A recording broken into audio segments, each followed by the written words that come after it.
Magandang umaga mga kapatid. Father Dennis nga po pala ay magbibigay lang po ng encouragement sa atin bilang mga mananampalataya ng tunay at genuine na Christian sa ating ng Panginoon. Now, yun po mga kapatid, talakayin po natin yung assurance of salvation. Yung ano po, yung katiyakan natin na tunay talaga tayo naligtas. Kasi nga po, number one, tinuturo po sa Bible. Number one, the Word of God. The Word of God. Ang salita ng Diyos ay tinutukoy at tinuturo na bilang mga tao at tumanggap kay Kristo ay tinuturo niya sa salita ng Panginoon na tayo ay may katiyakan na tayo ay ligtas. Assurance natin sa ating kaligtasan. Assurance of salvation. Kaya nga po dito po number one is the Word of God. Ang Panginoon ang nagsasabi, ang salita ng Panginoon ang nagsasabi na tayo ligtas kapag once na tinanggap ang Panginoon bilang sa puso, tagapagligtas, nagsisi ka sa iyong kasalanan at tinanggap ang Panginoon sa iyong puso bilang sa iyong tagapagligtas, binigyan po tayo assurance, yung katiyakan na tayo ligtas bilang mga tumanggap kay Kristo. Number one, the Word of God. Ang Word of God ay nagtuturo. Una-una, John 3:16, for God so loved the world that He gave His only begotten Son, that whosoever believeth in Him should not perish but have everlasting life. Yung po yung malinaw na kung saan ang malinaw po na ang katiyakan ng ating kaligtasan, yung assurance natin na tayo ay ligtas. Kung ikaw ay ligtas ngayon, kung ikaw tumanggap kay Kristo, yun po ang katiyakan. No? Kaya nga po, even sa John chapter 10, ay tinuturo ng Panginoon si John chapter 10 po mga kapatid. Tinuturo din ng Panginoon sa John chapter 10 verse 27 down to 29. Ano po ang sabi diyan? Ang sabi po dito, my sheep hear my voice and I know them. Tingnan mo yun po yung assurance of salvation. Yun po yung katiyakan natin na tayo ligtas. Ang nagtuturo po dito ang salita ng Panginoon. Because number one, the Word of God. At ang sabi dito, verse 27, and they follow me. See? Yun po. Kaya nga po kayo, pag ikaw tunay na ligtas, at kapag ikaw tumanggap sa Panginoon, at yun po ang katiyakan na ikaw, alam ng Diyos, ikaw ay isang anak niyan, tumanggap sa Kanya, at bilang mga tumanggap sa Kanya, ikaw ay sumusunod kay Kristo. Now, verse 28, and I give unto them eternal life. Ito po malinaw po mga kapatid, na kung saan ito po yung assurance na ating kaligtasan, natiyak tayo na ligtas, natiyak tayo anak ng Panginoon. Kasi ang sabi sa verse 27, 28, and I give unto them eternal life, binigyan tayo ng buhay na walang hanggan, and they shall never perish. Could you imagine? Never, that they shall never perish. Hindi ka mapapahamak. Now, ang sabi po dito mga kapatid, neither shall any man pluck them out of my hand. Why? Yung po yung tunay na assurance salvation natin. Verse 29, my Father which give them is greater than all, and no man is able to pluck them out of my Father. So, could you imagine? Tiyak ka talaga na may assurance po tayo. Amen. Kaya salamat na nga lang sa Panginoon mga kapatid. Kaya nga po tatandaan po natin dito po na kung saan ay assurance na tayo ay ligtas. Amen. Kasi yun po ang sabi ng Bible. Kaya the Word of God. Amen. Number one, the Word of God. Now, pangwakan po natin yan na talata na yun mga kapatid. Kaya nga po ang tunay na ligtas bilang mga anak ng Diyos. Kaya nga po ang sabi nga sa 1 John, hindi pa ito pa po yung approval, yung proof ng Panginoon na sa the Word of God. Sa 1 John, ano po ang sabi sa 1 John mga kapatid? 1 John chapter 5, po ang patunay din na tayo ay tiyak na ligtas. Tinanggap ang pagbilang sa puso at pagligtas. 1 John chapter 5, 1 John chapter 5 verse 11. Ang sabi po dito ng verse 11 mga kapatid, sa 1 John chapter 5 verse 11, and this is the record that God had given to us eternal life. Could you imagine? And this life is in His Son. He that hath the Son has life, and he that hath not the Son of God hath not life. This verse 13, this thing have I written to you that believe on the name of the Son of God, that ye may know that ye have eternal life, and that ye may believe on the name of the Son of God. Yun po yung katiyakan. Salamat na nga lang na mayroon po tayo Bible. Nagtuturo ng katiyakan na tayo ay ligtas. Once na tinanggap mo ang Panginoon bilang siyang puso, tagapagligtas. At mahalaga, sabi ng Romans chapter 8 mga kapatid, mahalaga din po ito. Nang sabi sa Romans chapter 8 verse 1, there is now therefore no condemnation. Could you imagine?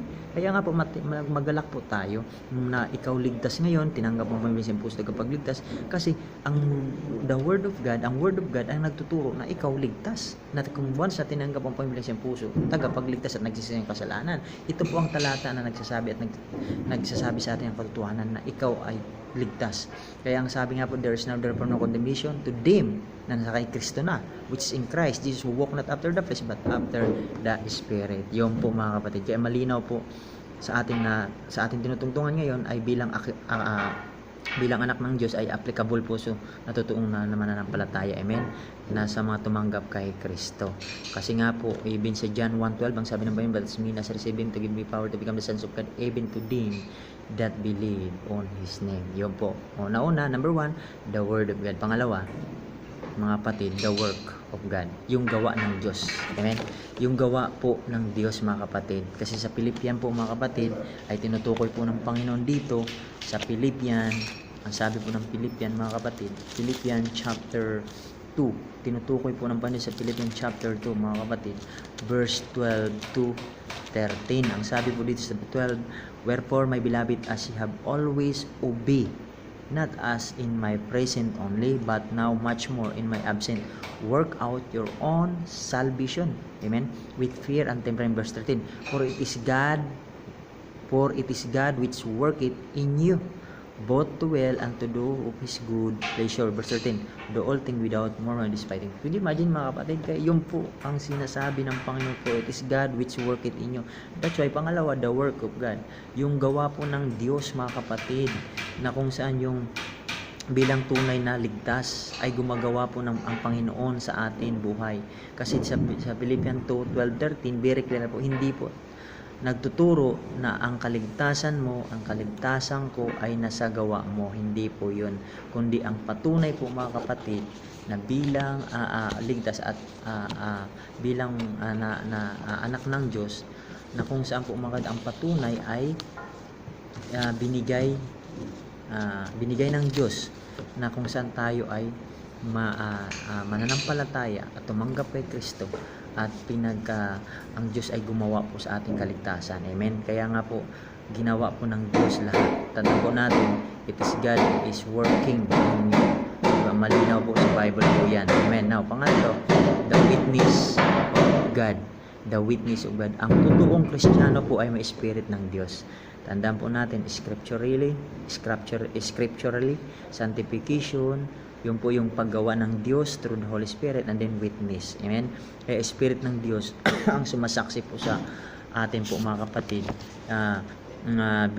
sa ating mga kalagayan na mga tunay na anak ng Diyos. I remember po nga, mga kapatid, na malinaw po sa Romans 8. Ang sabi sa Romans 8, ano po ang sabi sa Romans 8 chapter 14, Romans chapter 8 verse 14 to 15, for as many as are led by the Spirit of God, they are the sons of God. For ye have not received the spirit of bondage against the fear, but ye have received the Spirit of adoption, whereby we cry, Abba, Father. Tandaan niyo po, hindi po lahat ay anak ng Diyos. Amen?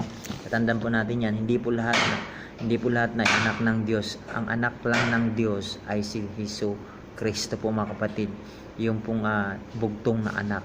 Sa John 1:12, ang sinasabi po, yung mga mananampalataya, yung tumanggap at anak niya tunay, mga kapatid, binigyan ng karapatan na maging anak ng Diyos. At dito po, ang Holy Spirit po ang nagpapatunay po, mga kapatid. Yung po ang Holy Spirit ng bato na binigyan tayo ng karapatan na maging anak ng Diyos. Kasi sabi sa Romans 8 verse 14, for as many as are led by the Spirit of God, they are the sons of God. For ye have not received the spirit of bondage against the fear, but ye have received the Spirit of adoption, whereby we cry, Abba, Father. Kaya yun po, mga kapatid, at ito po yung sa verse 16, ito po, ano po ang sabi ng verse, ito po yung witness the Spirit.